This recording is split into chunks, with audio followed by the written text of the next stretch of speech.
I thought I'd give you a little introduction to the Scottish Seaweed Industry Association, what the Scottish seaweed industry looks like, what aquaculture industry looks like in general. So a little bit about me. I know everyone's been coming in here giving their backgrounds into how they got to where they are. So I'll give you a little bit of a background into how I got to where I am now, because seaweed doesn't seem like the most obvious choice.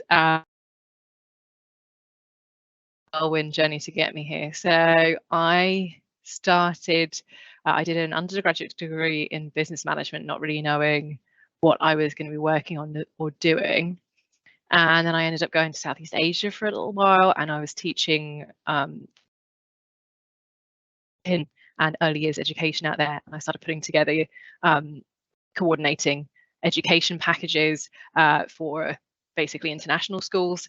And then after that, I decided that's not what I wanted to do, and that's not what I was passionate about at all. So I ended up moving to Sweden, where I did my master's in environmental history. And I actually went to the conference of parties, the UN COP, which I know was in Glasgow last year or the year before. But this one that I went to happened to be in Germany, where someone actually who worked in seaweed ended up pulling me aside and saying, you know, whatever you think is going to save the world, if there's anything that can save the world, it's seaweed.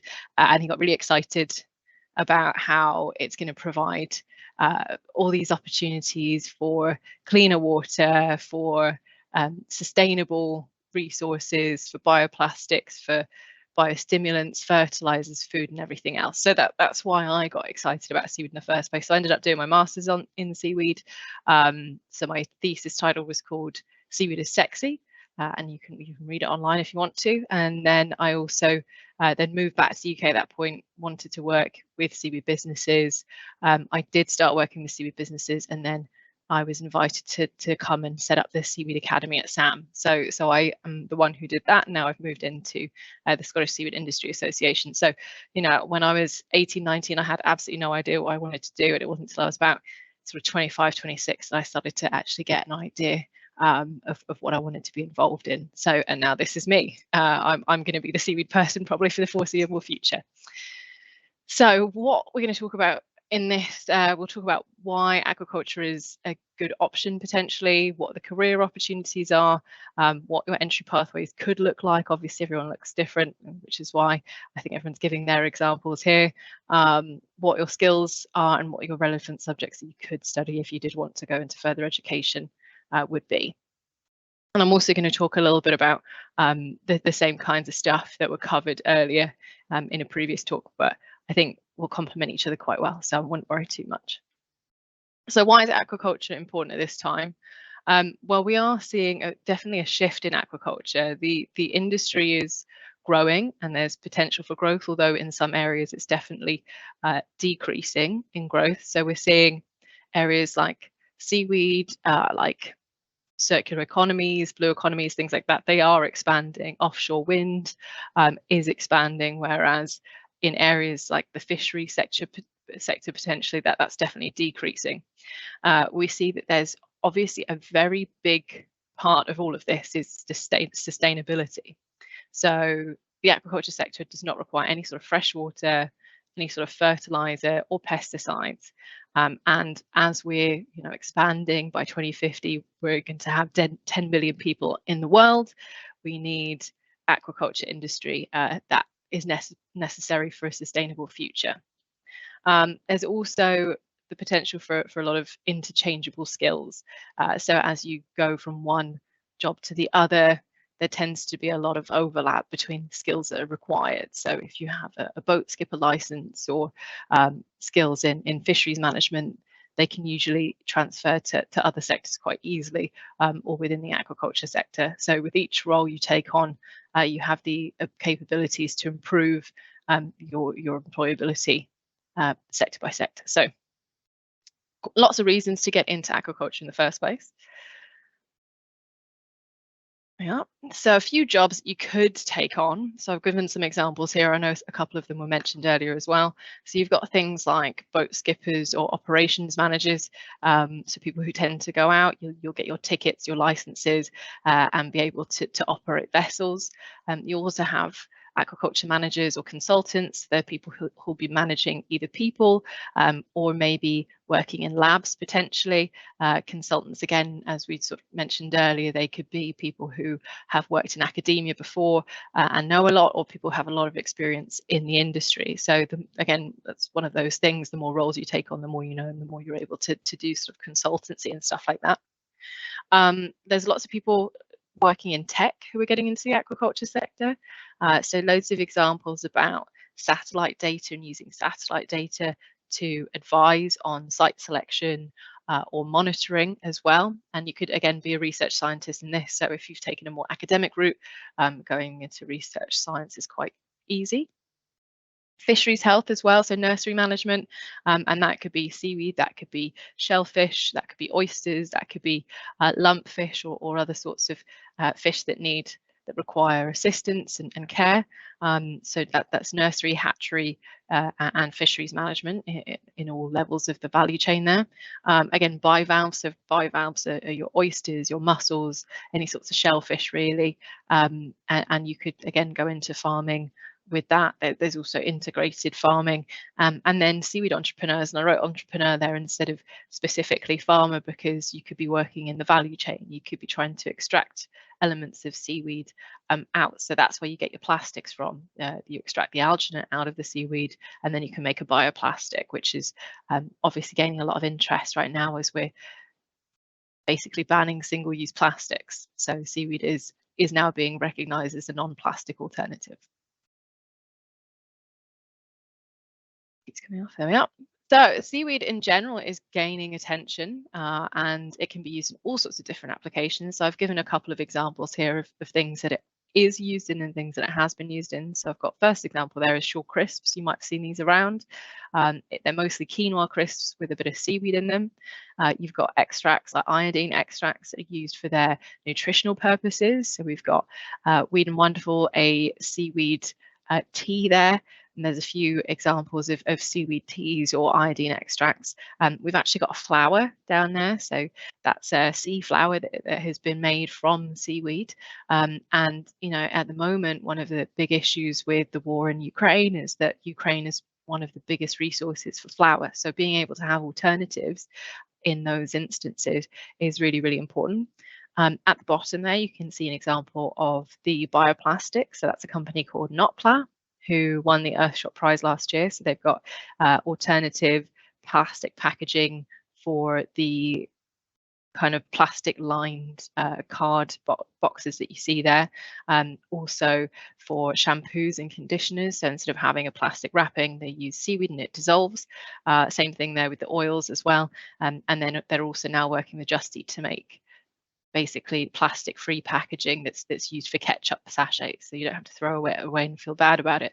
Then you'll have something that biodegrades and composts quite easily.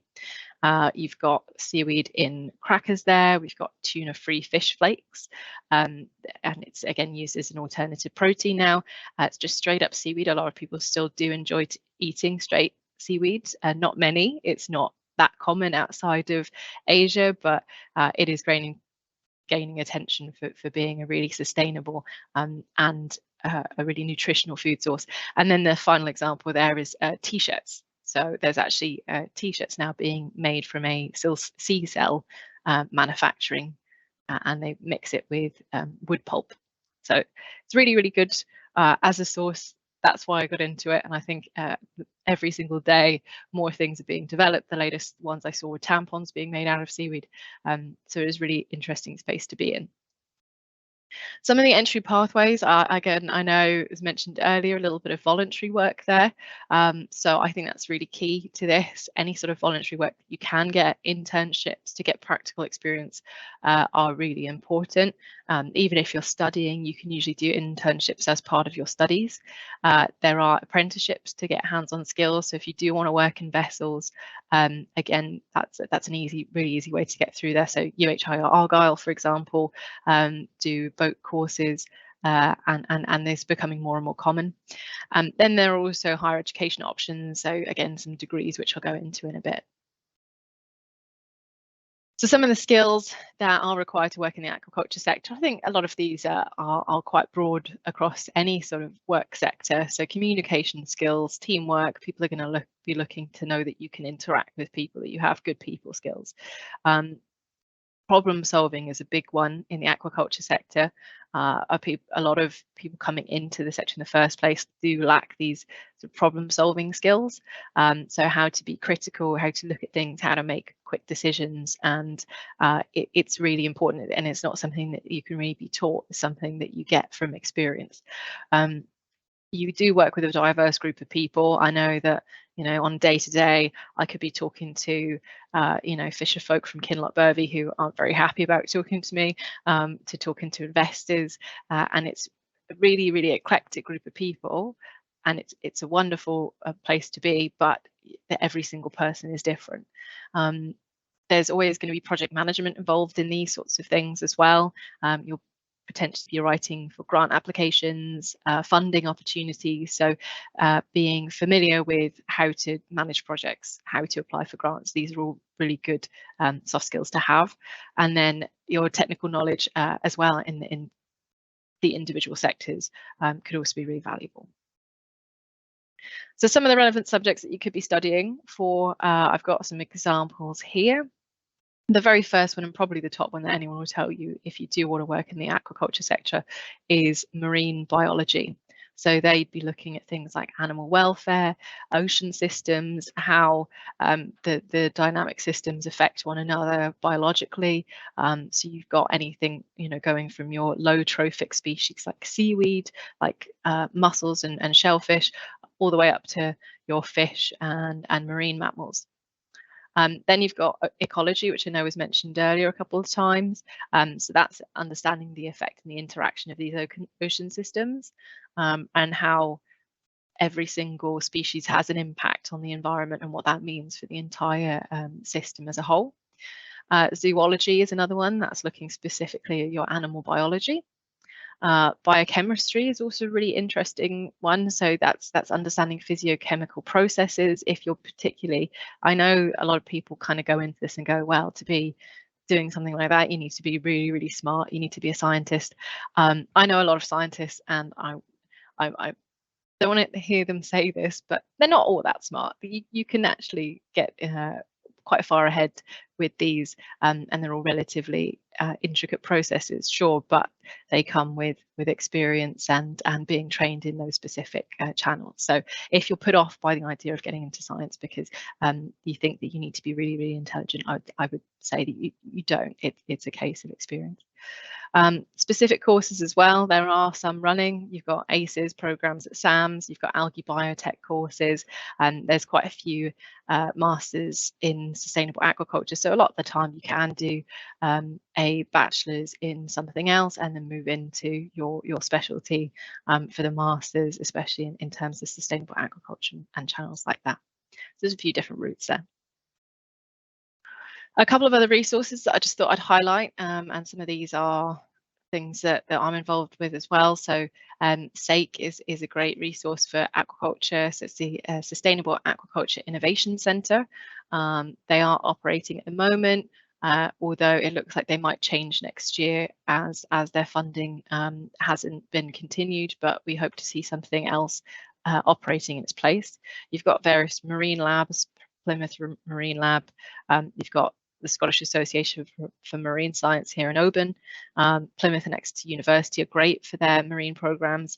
There's a youth aquaculture society at the moment, which is going to try and encourage young people in aquaculture to network, to gain knowledge and skills. And I'm actually on the advisory board for that. So that'll be starting up probably next year. And I think we're going to launch it at Aquaculture UK. And then there's also Women in Scottish Aquaculture, which I'm also on the advisory board for. So encouraging women to get into aquaculture. It does tend to be quite a male-dominated area. Lots of men kind of go into it thinking, my dad did fishing, my granddad did fishing, and it's got a bit of a rugged outlook, but more women are now getting into it. Oh, there we are. There we are. Thank you very much. I hope that answered some of your questions in aquaculture, especially around seaweed, but also in around the channels and directions that you could take. If you do want to reach out to me, there's my email address, and yeah, happy to take any questions.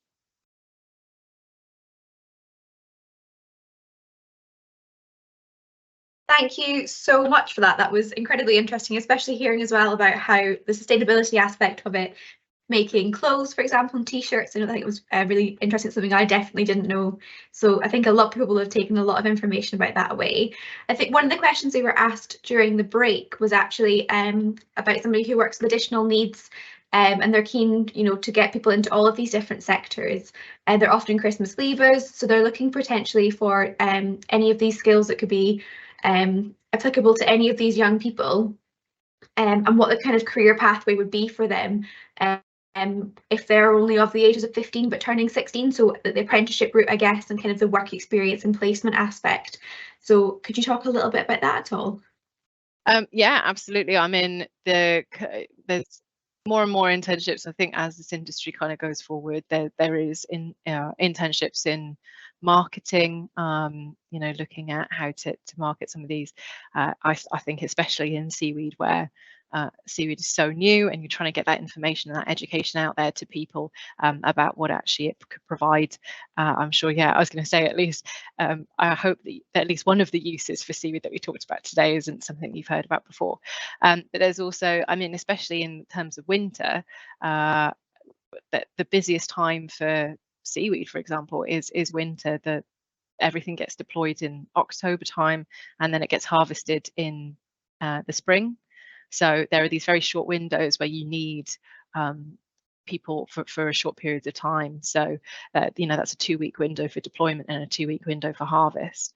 So if you just make yourself aware to some of these companies as well that you just need this work experience, and I'll be available for those 2 weeks that you'll need people, that'll be really important.